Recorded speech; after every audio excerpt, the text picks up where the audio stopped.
Na semana passada, a gente começou aqui um bate-bola aqui com o pastor Bruno Euclides, falando sobre Angola, sobre a realidade de lá, desmistificando algumas coisas, alguns conceitos mentirosos sobre Angola. E hoje a gente vai seguir aqui o bate-papo com o pastor Bruno Euclides, falando um pouco mais sobre a trajetória dele aqui no Brasil, algumas impressões que ele teve em relação às similaridades Brasil e Angola.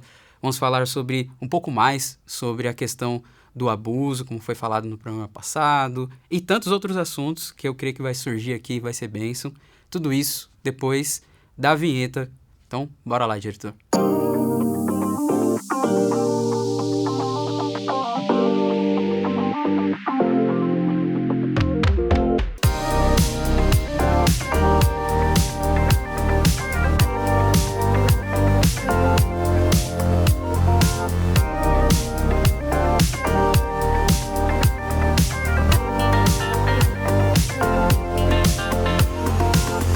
Bora lá então seguir o bate-papo com o pastor Bruno Euclides aqui. Pastor, seja bem-vindo mais uma vez, muito bom falar contigo. Para quem não sabe, agora, recentemente, tenho chegado de pouquinho em pouquinho na igreja do pastor Bruno Euclides, ele é meu atual pastor. Então, está sendo uma bênção, uma honra caminhar com esse homem de Deus que inspira muito, né, pastor? Eu posso dizer que apanho bastante com as suas pregações.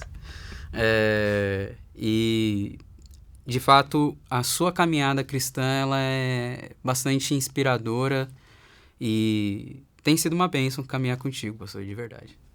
Amém, Davi. Eu digo mesmo, você é um cara que me inspira aí, a seriedade com que você fala. Eu tô feliz em estar aqui gravando com você, entendeu? Seriedade? A seriedade nos assuntos de Deus. Tá. É inspirador. Eu sou meio... Às vezes eu dou uma viajada na maionese, mas tudo bem, a gente segue assim mesmo. Eu vou nessa viagem com você. A gente segue assim mesmo. Mas, pastor, eu assisti o programa passado, que você trocou ideia com o Felipe, e eu confesso que mexeu bastante, porque você tocou em alguns pontos muito importantes. Antes da gente seguir falando de Angola, queria falar um pouco do Brasil, mesmo sendo um programa falando de Angola, eu queria falar um pouco do Brasil, porque você trouxe algumas coisas ali que eu vi que realmente são realidade aqui no Brasil, né? Como a ideia de falsos profetas, heresias, e aí acaba indo para países como Angola. Na sua vinda para cá, o que você percebeu, assim, nas suas impressões, o que você percebeu de similaridades, diferenças para com Angola? Se você tivesse agora uma mensagem inicial já para a gente ir tocando, e pode ficar tranquilo, pode tocar em assuntos polêmicos, aqui é... Vida pura na Telmídia é assim mesmo. Uma mensagem para o povo brasileiro, para a igreja brasileira, para os pastores. A gente trouxe muito um apelo sobre Angola, mas a realidade do Brasil está distante da realidade da Angola? Não está muito distante, não. A diferença é que lá o pessoal meio faz as coisas em oculto, aqui o pessoal é mais aberto em falar. Uma das coisas que é muito normal aqui, que não é lá, é o pessoal que lida com homossexualismo, a galera do LGBT. Lá existem homossexuais, mas não é assim como aqui. Assim como lá, eu acredito que aqui também a igreja parece que não sabe lidar com esse público, não sabe lidar com essa galera. É uma galera que não é fácil de lidar, exige muita paciência dos conselheiros bíblicos. Então eu acredito que são assuntos que a gente pode estar se aprofundando mais aqui, falando um pouco. Eu creio que vai ser um programa que vai render bastante hoje, meu irmão. Certo. Conta um pouco mais da sua trajetória, quando você chegou, as suas primeiras impressões, assim, quando você foi atrás de casa, como é que você chegou aqui?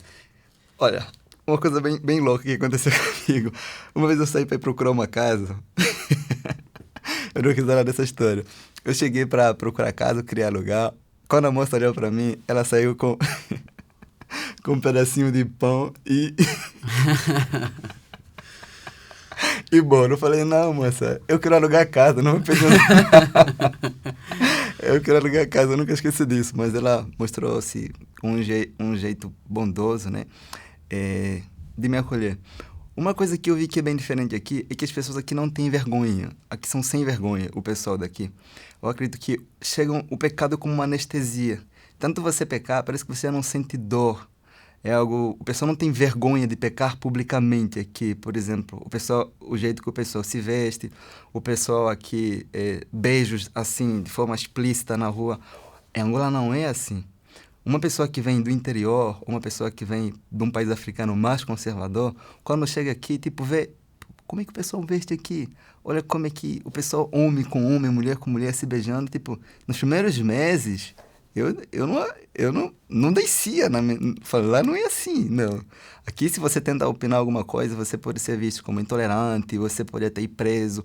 Lá o pessoal não é assim. Até o pessoal que faz coisa errada com uma certa moralidade. Lá você não precisa ser uma pessoa cristã para ter bons princípios.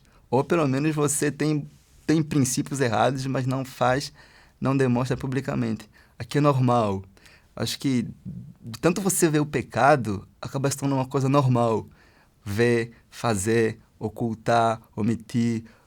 Eu creio que qualquer pessoa que vem de fora e vê essa realidade do Brasil, meio que é abalada por isso. Isso foi as suas impressões quando você chegou aqui e Uhum. percebeu. Muitas coisas daqui veiculam lá, pelo que eu sei, né, na TV e tudo mais. Como é que é a visão do povo lá, do Brasil?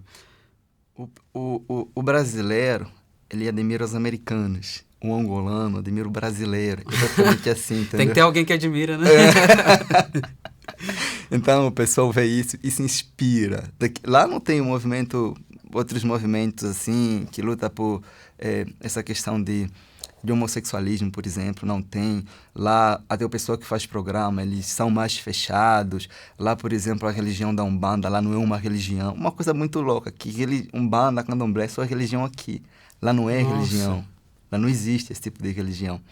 Até engraçado que Isso é novo pra mim. Uhum. É muito engraçado o que eu falo aqui para você. O pessoal fala assim, essas religiões são de matriz africana, só que as religiões africanas é o islamismo e o catolicismo. Eu conheci a Umbanda quando cheguei aqui no Brasil. Lá não é religião. Lá ou você é ateu, Caramba. ou você é crente, é religioso. Não. Lá nem tem ateu, assim, propriamente dito. Lá funciona assim. Ou você é feiticeiro, ou você é da igreja. Ateu é coisa de europeu, entendeu? Lá você tem que estar ligado a uma religião. Qualquer religião. Uma coisa que eu vi bastante comum entre, pelo menos assim, alguns pontos, claro, né? Guardadas as devidas proporções, bastante comum no seu relato sobre Angola, e que eu vejo que tem acontecido bastante, há muitas décadas, claro. Sempre aconteceu, sempre esteve na história da humanidade, mas é a questão justamente do abuso. Eu sei que foi bastante falado sobre isso no programa anterior, mas as suas impressões a respeito desse assunto aqui no Brasil também, porque você falando dos casos lá da Angola, a gente tem visto aí, estourado aí, questões sobre Ilha do Marajó e tantos outros lugares. Eu e o Felipe, a gente esteve em Juazeiro do Norte em 2021. A gente foi 2 vezes para lá, do Juazeiro do Norte, no Ceará. E uma das histórias que a gente viu lá, eu nunca vou esquecer disso, foi de um missionário que, na verdade, passou pra gente. A gente não viu pessoalmente essa história, mas um missionário que estava lá passou pra gente. Foi de um garoto que, na verdade, já era um homem formado, né? E que ele não conseguia falar direito, não conseguia interagir direito, porque ele passou a infância preso numa jaula, literalmente. O pai estuprava ele, o pai abusava dele, o pai levava comida dentro da jaula para ele comer, tratava como se fosse um animal. Então, assim, casos extremos, né, acontecendo, e isso acontece no Brasil. E você trouxe muitos casos semelhantes, assim, de coisas pesadas na Angola também, né? É assim, antes de eu responder essa pergunta, eu queria falar um pouquinho sobre a origem disso, da normalização do abuso. Às vezes, quando o pessoal consome pornografia, muitas das mulheres na pornografia, elas são abusadas, pelo menos as cenas. E quando elas estão sendo abusadas, elas reagem com prazer nessas cenas. Acaba colocando na cabeça do viciado como se fosse normal abusar de mulheres e que elas estão sempre com prazer de reagir. Tipo, ela quer, eu só preciso dar o primeiro passo. Isso não é uma coisa nova. Até mesmo nas escrituras nós vamos ver um relato desse. Quando o filho de Davi, ele abusa da sua irmã, o que que o rei faz? O rei se apercebe que houve uma questão de abuso aí no seu familiar. Ele fica calado. Ele não diz nada, porque é a reputação da sua família que está em jogo. Se Davi colocasse esse assunto em público, quem estaria manchando é a reputação do rei. Então, para a reputação real não ficar manchada, ele não faz nada. Davi se apercebeu que houve um caso de abuso na sua família, mas ele ficou completamente calado. E nós, diante dos abusos que acontecem na igreja, agimos da mesma forma. Nós não fazemos nada sobre esse assunto. Para fazer o quê? Para preservar a reputação da igreja. A gente não fala sobre esse assunto porque causaria escândalo. Isso acontece lá e aqui. O princípio é o mesmo. Tem acontecido, mas ninguém fala para evitar o quê? Evitar conflitos, evitar um monte de situações. Mas a característica do abusador, tanto lá em Angola como aqui, é a mesma. Eles silenciam as vítimas. Quase sempre os abusadores, eles são o quê? Eles têm uma autoridade. E a vítima que foi abusada não fala nada, porque por medo. Ainda sobre crianças. Uma vez eu presenciei um caso dentro da minha família. Alguém que estava para ser abusada, tentando abusar nela algumas vezes, mas ela nunca teve coragem de falar por medo. Até que a gente foi investigar e conseguimos dar o devido tratamento. Mas uma coisa ficou clara, é que as vítimas sempre se sentem pressionadas, com medo. Como é que o abusador fala, age como uma criança? O abusador diz, ninguém vai acreditar em ti. O abusador diz, você quer... Eu sei que essa não foi a pergunta que você fez, eu estou falando sobre vários assuntos, mas Não, existem várias crianças que são abusadas, mas que não conseguem dizer que foram abusadas porque não receberam a devida educação sexual que estão em casa. O abuso não é só a penetração. Quando eu chego para uma criança e toco no peito, começo a passar o dedo onde não devia passar, isso já é considerado um abuso. E às vezes a criança não consegue ver como abuso. Abuso, é bom que fique claro para você que está de casa aí, a gente já bateu essa tecla aqui e é muito legal o pastor Bruno trazer isso porque consolida ainda mais. Abuso é tudo aquilo que deveriam ter feito a uma criança e não fizeram. Isso é abuso também. E tudo aquilo que não deveriam ter feito a uma criança, claro que isso falando de abuso infantil, né? Abuso de mulheres é o mesmo critério, né? Um tratamento abusivo para com a mulher não é só um tratamento que envolva penetração, mas é um tratamento de se usar da pessoa como um objeto. Isso já é um abuso. E como é que é a cosmovisão sobre abuso na Angola? Passou no sentido de que, assim, as pessoas têm essa noção de, isso aqui é abuso, isso aqui não é. Ou é algo tão automático, tão natural, infelizmente tão até quase que cultural da dinâmica deles de relação que eles nem percebem isso. Eu acredito que o pessoal nem percebe isso, não consegue perceber o que é um abuso. Como falta educação sexual lá, o pessoal não consegue perceber o que é um abuso. E quando a gente fala sobre educação sexual, é justamente mostrar para a criança, não ensinar sobre sexo apenas, mas ensinar o porquê Deus criou o sexo. Eu gosto de usar esse termo frutinha, para se referir ao órgão sexual. É chegar para a criança e falar, olha, antes dos 18 anos, antes de você se casar, a frutinha só serve para fazer o xixi. Você não pode permitir que o tio toque no seu peito. Você não pode ver conteúdo de pessoas sem roupa. Isso é educação sexual. Tentar mostrar não o que a pessoa deve fazer, mas o que a criança não deve fazer. Para o adulto é o que ele deve fazer, para a criança é o que ele não deve fazer. Para o adulto é o que lhe é permitido, para a criança é o que lhe é proibido. Então, isso é educação sexual. Mas lá não tem esse princípio. Se para adulto não tem, imagina para criança.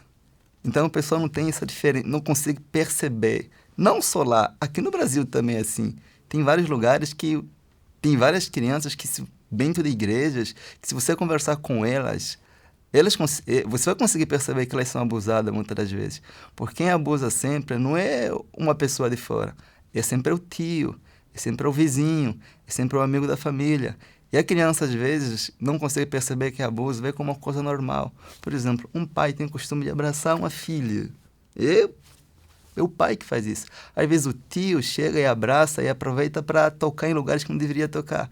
E se o pai não fala que é uma coisa errada, a criança nunca vai perceber como é uma coisa errada. Então é uma criança que está crescendo com aquilo.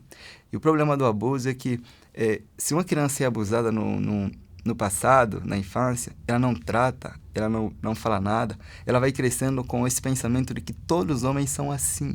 Acaba tendo um problema de se relacionar com outros homens quando crescer. Pensa que é normal o homem ser assim, porque o que ela viu, o único padrão de homem que ela tem é aquele que abusou dela na infância.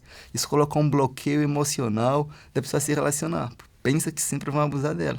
É um assunto que não se fala na igreja. E aí lá, como é que é a abordagem pastoral para com isso? Porque aqui, infelizmente, no Brasil, pastor, muitas vezes a gente tem visto um fenômeno um tanto que a princípio parece a coisa mais legal do mundo, mas é de uma raiz doentia também. Vários pastores e líderes que, ao se depararem com situações difíceis, como, por exemplo, de moralidade sexual na igreja, seja com crianças, adolescentes ou adultos, estão se isentando de cumprir, muitas vezes, o seu papel enquanto pastores e terceirizando essa responsabilidade justamente para coisas como psicologia, psicólogos, terapeutas e tudo mais. E aí a ideia do aconselhamento bíblico morre, né? É substituído isso, e eu sei que isso também te fere bastante. Nas nossas conversas eu percebo que isso mexe bastante com você, essa realidade que você se deparou aqui no Brasil. Como é que é isso lá na Angola? Comenta um pouco sobre toda essa visão. Boa pergunta que você fez. Em Angola, o pessoal não terceiriza, porque eles não tratam essa questão. Acontece um negócio e morre aí. Aqui, o pessoal tem o costume de terceirizar para a psicologia. Por que o pastor e o psicólogo não estão a tratar a mesma coisa? Porque o pastor está preocupado com a glória de Deus. O psicólogo está preocupado apenas com o bem-estar daquela pessoa. O psicólogo olha para o pecado que a pessoa cometeu apenas como uma coisa errada, que está ferindo a pessoa. E o nosso foco com o pecado sexual não é que ele fere apenas a pessoa. Ele fere primeiramente a glória de Deus. O pastor e o psicólogo podem estar lidando com dois viciados, mas o foco não é o mesmo. Então, é possível, inclusive, lutar contra pecados sexuais, ajudar pessoas a lutar contra pecados sexuais com motivações erradas. Se a motivação não está sendo a glória de Deus, tudo que está sendo feito de forma errada. Eu gosto de dizer para o pessoal o seguinte: às vezes, quando eu aconselho mulheres que descobrem que o esposo consome pornografia ou que o filho foi abusado, eu pergunto assim: você está triste, desanimado, porque o seu filho foi abusado, ou porque alguém abusou do seu filho, ou porque seu esposo consome pornografia, ou pelo fato de ele ferir a glória de Deus? Qual é a sua dor? O que você sente? O que te incomoda?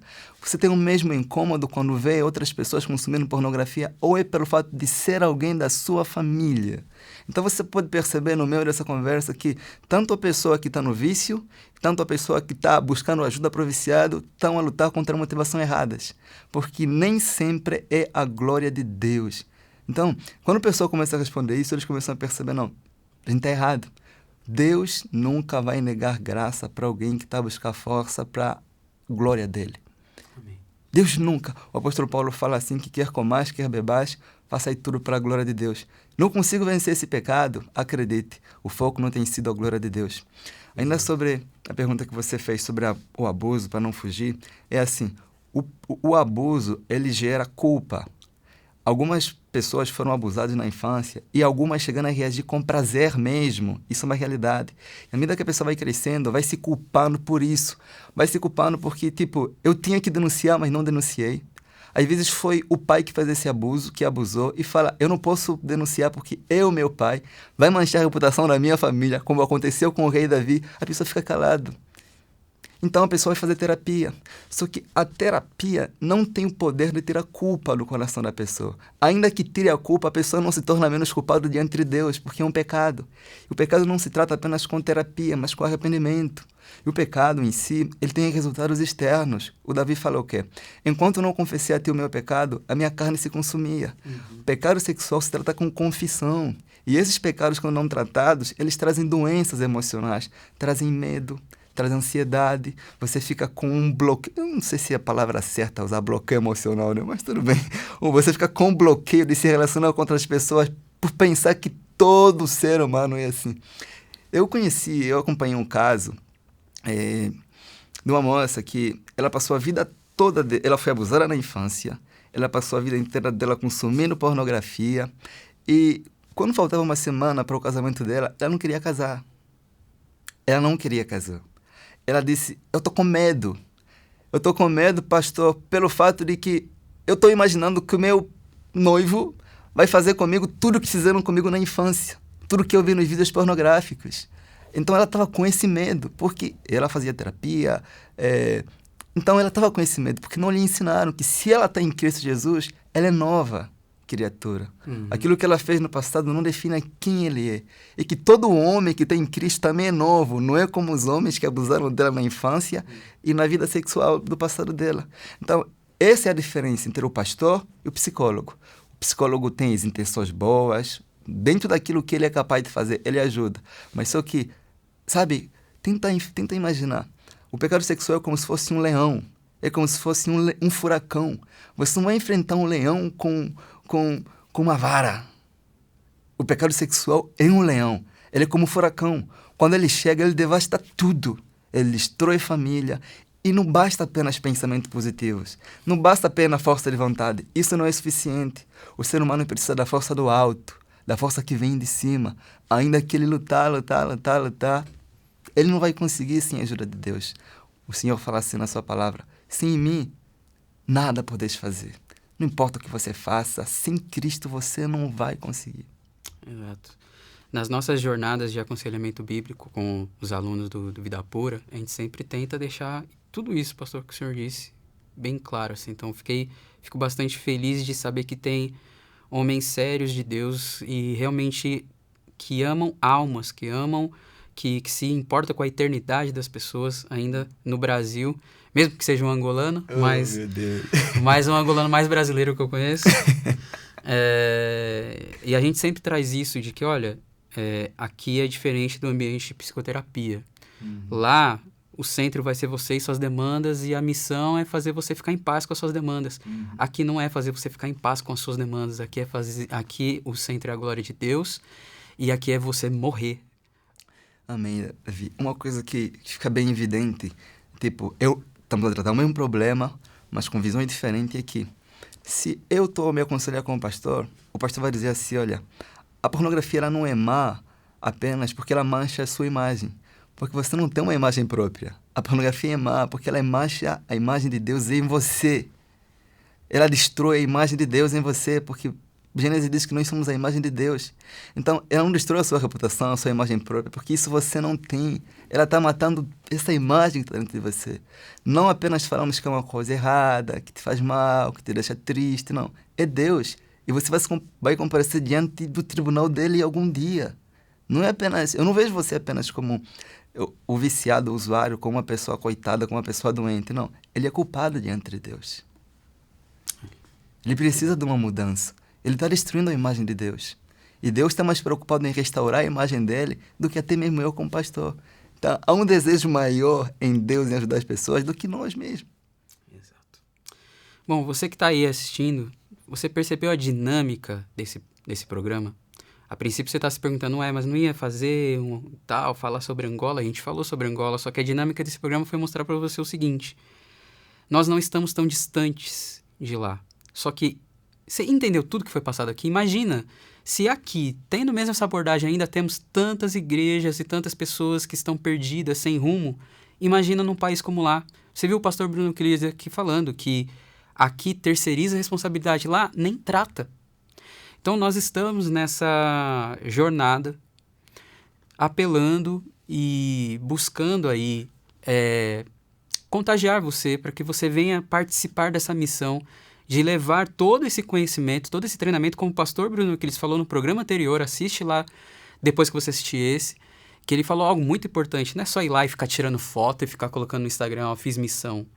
É realmente levar, se importar com a eternidade de almas que estão lá, que nem tratadas estão sendo em seus problemas. Tantos casos que não explodem, tantas crianças que estão sendo abusadas. Eu tenho certeza que você com seu filho ficaria totalmente desesperado se isso acontecesse. Tantas crianças estão lá passando por isso, adolescentes, que crescem, se tornam homens e mulheres com uma visão totalmente distorcida da sexualidade, num país que a gente só lembra de vez em quando. Então, seguindo esse apelo, a gente está com a campanha de ir para Angola. com o pastor Bruno Euclides, inclusive, coordenando essa missão. E eu vou passar para você aqui, anota aí, vai ficar aqui, o editor vai colocar também, mas anota aí, dá um pause no vídeo se for preciso, tira print da tela, enfim. Eu vou passar o Pix dessa campanha do Vida Pura, de missão lá, para ir treinar lá e capacitar pessoas a continuarem o trabalho lá. Não é só ir chegar lá, ver o problema, passar uma mensagem de pensamento positivo, como o pastor falou aqui, e vir embora. É treinar pessoas realmente. Pix é o seguinte, 35 968 317 1000 contra dígito 09. Pedido que a gente faz, o valor que você coloca 50 centavos na frente. Ofertou lá R$7, R$7,50. Ofertou lá R$17.000, por que não? 17.050. Para a gente saber, ou escreve na mensagem lá, na descrição, quando você vai fazer o Pix, escreve lá Angola, missão Angola, aí a gente já vai saber e direcionar para essa missão, certo? Assim, sobre essas contribuições que o Davi falou, se você se importa com família, ajude, porque o pecado sexual, ele destrói famílias. E possivelmente, famílias estão sendo destruídas por falta de orientação, de treinamento, como a gente abordou no programa passado, nesse aqui. Se importe com a família. Quando você faz essa contribuição, você está contribuindo para que famílias sejam restauradas, crianças recebam o devido tratamento, a devida orientação. Então não deixe de contribuir. O pessoal do Vida Pura, eu falando como se eu fosse do Vida Pura, agora eu estou no Vida Pura com os irmãos. Nós somos do Vida Pura e não desistimos da santidade. Amém. Então, não tem outra ajuda, outro patrocinador além de você que assiste esse programa. Exatamente. Acima de você que vai contribuir, só Deus. É o melhor patrocinador. Amém. Pastor, foi bênção bater mais esse papo contigo e que o coração de muitas pessoas sejam atingidos. Como eu disse no começo, tem sido bênção caminhar contigo agora enquanto sua ovelha, membro, enfim, o nome que você quiser. Amém. Como amigos e irmãos Amém. em Cristo. E você sim faz parte dessa família chamada Vida Pura, Amém. dessa história. Você disse no programa anterior que o Vida Pura foi inspirador para você no começo. Muito. Nossa. Vocês... O pessoal mandava mensagem pra mim direto. Tu conhece aquele pessoal que fala as mesmas coisas que você fala? Eles falavam bem assim. Eles falam as mesmas coisas que você fala. Eu falei, quem é esse povo aí? Eu fui lá, o Vida Pura. Não, mas você também é uma inspiração para nós e estamos juntos aí, se Deus quiser, em julho, estamos indo para Angola fazer esse trabalho que não é fácil, mas quem disse que seria, né? No reino de Deus eu não conheço nada que seja fácil. Glória a Deus por isso. Se você precisar de mais informações, só chegar lá no nosso Instagram, Bruno Euclides. E o pessoal Bruno Euclides. Bruno Euclides, não é PR Bruno Euclides. Olha, tu sabe meu Instagram melhor do que eu. Ah. @pr.brunoeuclides. É isso aí. Bom, gente, é isso. Nós fechamos aqui mais um programa. Para você que tá aí, já sabe, né? O que a gente sempre fala aqui, tradicionalmente. Estamos aqui na Telmídia, na Comev São Paulo. E a Telmídia tem uma plataforma de streaming.